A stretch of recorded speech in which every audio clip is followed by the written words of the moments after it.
Zawsze chciałam grać Chopina. Pani w podstawowej szkole, chyba byłam w 3. klasie, dała mi zapomnianego walca. Tariraram, pam, tararam, tirararararara.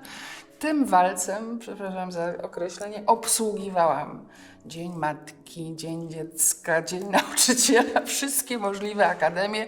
Koledzy recytowali wiersze, a ja grałam walca Chopina, uwielbiałam. I im wolniej, im smutniej, tym bardziej to lubiłam. Więc to był pierwszy utwór. Potem, nie wiem, pewnie były jakieś etiudy, nokturny.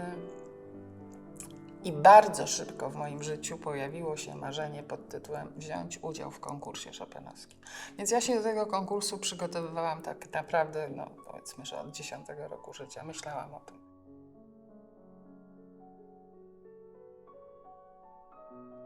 Ja przede wszystkim myślałam o tym, że spełniam swoje marzenie.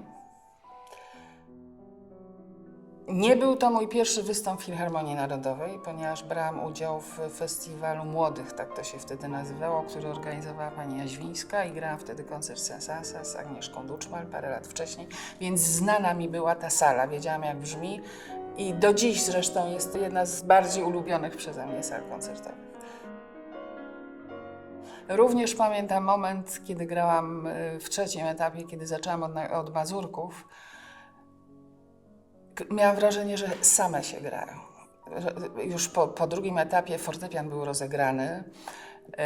Już spadło ze mnie to napięcie jakieś takie ogromne. Wiedziałam, że lubię te mazurki grać. Bardzo miałam dobrze przygotowaną sonatę, także 3. etap to była sama przyjemność. Potem finał był trochę stresem. Ale w sumie z samego grania mam miłe wspomnienia. Troszkę gorzej było z kontaktem z publicznością i tak naprawdę dopiero 5 lat później, kiedy dyrektor KORD i wtedy Grzegorz Michalski, który zajmował się programowaniem, zaprosili mnie do zagrania recitalu Bachowskiego, wtedy się te lody przełamały. Na pewno dał mi wiele większe możliwości niż miałam do tamtej pory. Również sprawił taki przełom, bo ja sobie postanowiłam, że po konkursie chopinowskim przez kilka lat nie będę grała samego Chopina, tylko chciałam właśnie pograć trochę innych rzeczy, stąd ciąg dalszy Bacha, stąd Mozart, stąd Schubert, muzyka kameralna dość wcześnie, a potem za każdym razem powrót do Chopina to jest odkrywanie czegoś nowego.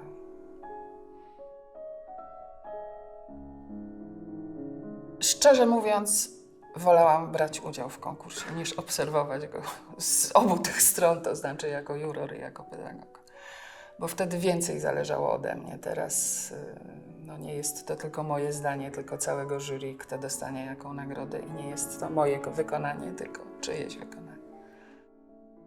Przede wszystkim trzeba zapomnieć o tym, jak ja bym to zagrała. Trzeba być otwartym na propozycje tych młodych ludzi, dać się zaskoczyć, a przede wszystkim dać się porwać jakby i pomyśleć sobie, że chciałabym tego jeszcze dalej słuchać, prawda? To jest bardzo ważne. Czy mnie ktoś zmęczył swoimi pomysłami? Bo my mówimy o tych wybitnych, no ci wybitni na ogół mają pomysły. Więc czy mnie zmęczył, czy mnie zachęcił do dalszego pójścia tą jego ścieżką. I lubię takie momenty, kiedy jest po prostu zachwyt wynikający z tego, że coś się zdarzyło w danej chwili. W moim przypadku powodem do zachwytu jest na ogół dźwięk. Ja mam dość wyraźnie określone dla siebie, jakiego dźwięku poszukuję Chopina.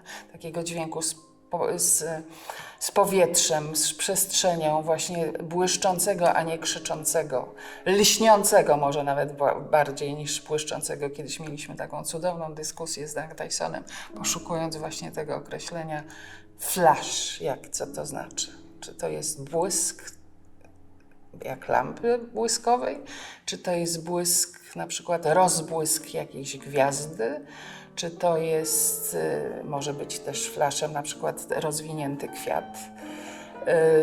Pamiętam, że kiedyś rozmawiając na jakichś tam egzaminach, właśnie coś takiego niemuzycznego powiedziałam i Zostałam zrugana, że jak to przecież się używa słów artykulacja, dynamika.